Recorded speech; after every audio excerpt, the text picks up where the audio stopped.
নজর রাখতে হচ্ছে দিল্লিতে আওয়ামী লীগের সাংবাদিক বৈঠক। এবার কি বাংলাদেশে ফিরতে চলেছেন শেখ হাসিনা? তিনি স্পষ্ট জানিয়েছেন কিচ্ছু যায় আসে না যদি আওয়ামী লীগকে ভোটে লড়তে না দেওয়া হয়। তারা হয়তো আমাকে ফাঁসির দড়িতে ঝুলিয়ে দেবে, কিন্তু আমি মরার ভয় পাই না। মরার ভয়ে আমি যে দেশে ফিরবো না তেমনটাও হবে না। ৭১-এর ২৬শে মার্চ বঙ্গবন্ধুর শুধু অডিওর একটা ভাষণ আজ থেকে বাংলাদেশ স্বাধীন। আজকে তদ্রুপ ভাবে শেখেরি বেটির একটা অডিও কলের জনগণকে যেভাবে ফুটে উঠছে, জনগণের মধ্যে এখন শুধু জননেত্রী শেখ হাসিনারই জয়গান, আর এর মধ্যেই শুধু শত্রু পক্ষের ঘাম ছুটে গেছে। মহাপ্রলয় আসছে, প্রস্তুত থাকেন। নভেম্বর হেডলাইন, ডিসেম্বর হবে ডেডলাইন। এমনকি ছেড়াবেলা তার আগে অনেক কিছু ঘটে যাইতে পারে। তিনি ফিরলে, তিনি দেশে ফিরলে তিনি চাইবেন সমস্ত মত পথের লোককে নিয়ে, রাজনীতির লোককে নিয়ে একটা রিকনসিলিয়েশনের পরিবেশ তৈরি করতে। আসসালামু আলাইকুম দর্শক, আশা করি সবাই ভালো আছেন। আলহামদুলিল্লাহ, আপনাদের দোয়া এবং ভালোবাসা দর্শক আমিও ভালো আছি।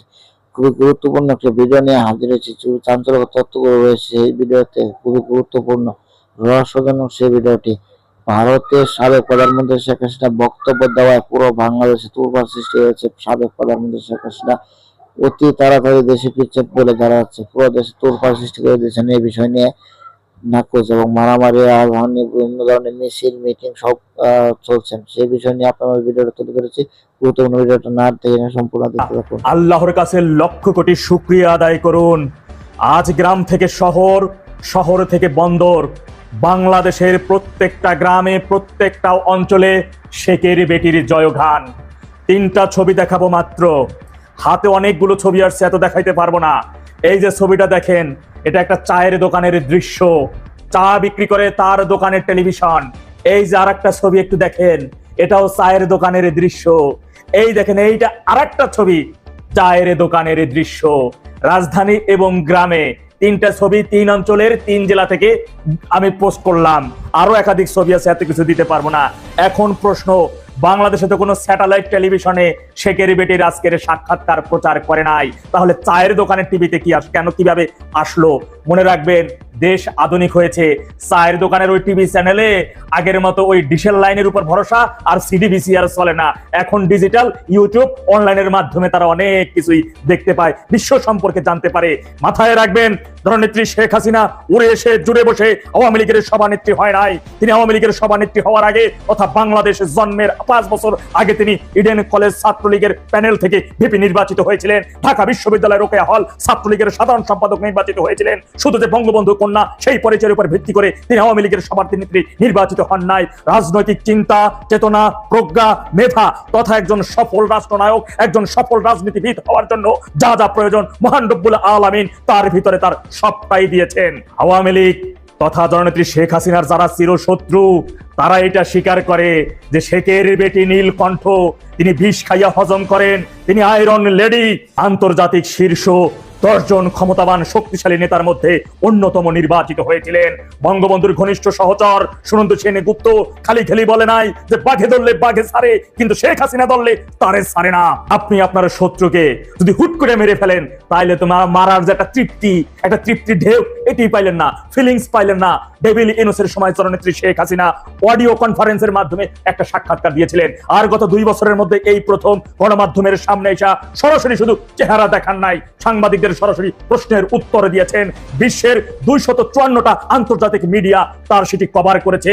রয়টার্সের মতন আন্তর্জাতিক শক্তিশালী মিডিয়া পর্যন্ত লাইভ ব্রডকাস্ট করেছে। আওয়ামী লীগের অফিসিয়াল ফেসবুক পেজ, ছাত্রলীগের official Facebook page, Sajeeb Wazed Joy সাহেবের অফিসিয়াল ফেসবুক পেজ সহ আওয়ামী লীগ সংশ্লিষ্ট সকল পেজ থেকে সেটি লাইভ ব্রডকাস্ট হয়েছে। এই প্রথম বাংলাদেশের ইতিহাসে বাংলাদেশের কোন রাষ্ট্রনায়কের সরাসরি লাইভ প্রোগ্রাম 44 কোটি মানুষ একযোগে দেখেছেন। এখন প্রশ্ন, বাংলাদেশে তো সর্বসাকল্যে 22 কোটি জনগণ, তাহলে বাকি 22 কোটি কোথা থেকে আসলো? আর মেয়া বাকি 22 শুধুই কি জনগণ বাংলাদেশে বসবাস করে? অন্য কোনো দেশে কি জনগণ নাই? অনেকে প্রশ্ন করতে পারেন, ডেভিল ইনুসের সময় তিনি প্রথমে অডিও সাক্ষাৎকার দিলেন, তাহলে এবারে তিনি অডিও কলের মাধ্যমে সরাসরি কনফারেন্সে যুক্ত হলেন এবং সাংবাদিকদের প্রশ্নের উত্তর দিলেন, তাহলে চেহারা কেন দেখাইলেন না? আরে ভাই, এখানেই তো আসল রাজনীতি। আপনি দৌড়ানি দিয়া, ভয় দিয়া, আতঙ্কিত কইরা শত্রুদেরকে যত ভয় দেখাইয়া তাদের ফিনিশ করবেন, তত আপনার তৃপ্তির ঢেউ। দেখেন নাই ফেসিস্ট তারেক সরকার সহ বাংলাদেশের সকল গণমাধ্যমের টেটু চাইপা ধরছে যে শেখ হাসিনার এই লাইভ যদি কেউ ব্রডকাস্ট করে তাহলে তাদের বিরুদ্ধে ব্যবস্থা নেওয়া হবে। অন্যদিকে ফেসিস্ট তারেক নিজেই সুপিসারে সেই লাইভ প্রোগ্রামে সে অ্যাটেন্ড হয়েছে, তিনি শুনতেছেন কি বলতেছে, কি হুঙ্কার দিতেছে। এই যে আমি একটা পানি দেখাইছি, এই পানিটা আপনি খুব তাড়াহুড়া করে খাবেন, দেখবেন মজা পাবেন না। এই পানির মধ্যে কি স্বাদ, একটু আস্তে ধীরে ধীরে খাইয়ে দেখেন কি স্বাদ। শত্রুরে ভয় দেখাইয়া ধাওয়াইয়া দৌড়ানি দিয়া আস্তে আস্তে করে ভেনিশ করে দেখেন তার মধ্যে একটা আলাদা কি মজা। শেখেরি বেটি শুধু চেহারা না দেখাইয়া আন্তর্জাতিক মিডিয়াতে সরাসরি একটা সাক্ষাৎকার দিয়েছেন। এতে এই ফেসিস্ট তারেক সহ স্বাধীনতা বিরোধী রাজাকারের বাচ্চা জুলাই জঙ্গিদের একেবারে ঘাম ছুটে গেছে। কোন দিক দিয়ে কি করবে না জানি কি হইয়া বসে, এই জন্য দিক বিদিক ছুটতেছিল। এতটুকু সাক্ষাৎকারে গ্রাম থেকে শহর, পাড়া থেকে মহল্লা, প্রত্যেকটা মানুষ কোথায় ইউটিউব আছে, কোথায় ফেসবুক আছে সেইখানে যায়। যার কাছে স্মার্টফোন নাই, বাটন ফোন, তিনি চলে গেছেন দোকানে। কোন দোকানে অনলাইন আছে, ইন্টারনেট আছে, ইউটিউব চলে, এই শেখ হাসিনার সাক্ষাৎকার চলে। আমি খালি শুনুম, রেডিওর মতো শুনুম। মনে রাখবেন ৭১-এর ২৬শে মার্চ বঙ্গবন্ধুর শুধু অডিওর একটা ভাষণে আজ থেকে বাংলাদেশ স্বাধীন। যত সময় তোমরা চূড়ান্ত স্বাধীনতা অর্জন করতে না পারবে তত সময় পর্যন্ত হানাদার বাহিনীদের বিরুদ্ধে জীবন প্রাণ দিয়ে লড়াই সংগ্রাম চালিয়ে যাবে। এই ডাকে দেশের ৭.৫ কোটি বাঙালি রাস্তায় ঝাঁপিয়ে পড়েছিল। আজকে তদ্রুপ ভাবে শেখেরি বেটির একটা অডিও কলের জনগণকে যেভাবে ফুঁসে উঠছে, জনগণের মধ্যে এখন শুধু জননেত্রী শেখ হাসিনারই জয়গান, আর এর মধ্যেই শুধু শত্রু পক্ষের ঘাম ছুটে গেছে। মহাপ্রলয় আসছে, প্রস্তুত থাকেন। নভেম্বর হেডলাইন, ডিসেম্বর হবে ডেডলাইন। এমনকি ছেড়া বেড়া তার আগে অনেক কিছু ঘটে যাইতে পারে, সম্ভাবনা কিন্তু আছে ভাইরা আমার। প্রস্তুত থাকতে হবে, লড়াই হবে, মহা লড়াই ইনশাআল্লাহ। জয়।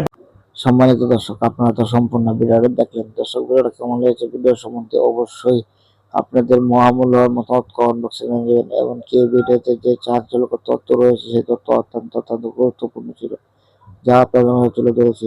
ভিডিওটা সম্পূর্ণ ভিডিওটা দেখার জন্য ধন্যবাদ। অবশ্যই আপনারা নিশ্চিত বুঝতে পেরেছেন যে সাবেক প্রধানমন্ত্রীর যে বক্তব্য নিয়ে পুরো দেশে তুলপাড় সৃষ্টি হয়েছে, সেই বক্তব্যকে ঘিরেই বাংলাদেশে ভয়াবহ মিছিল, মিটিং এবং বিভিন্ন ধরনের কটুকথা চলছে সেই বিষয় নিয়ে। দর্শক, এরকম ভালো ভালো ভিডিও পেতে চ্যানেল সাবস্ক্রাইব করে দিয়ে পাশে থাকা বেল বাটনটি অন করে ভালো থাকুন, সুস্থ থাকুন।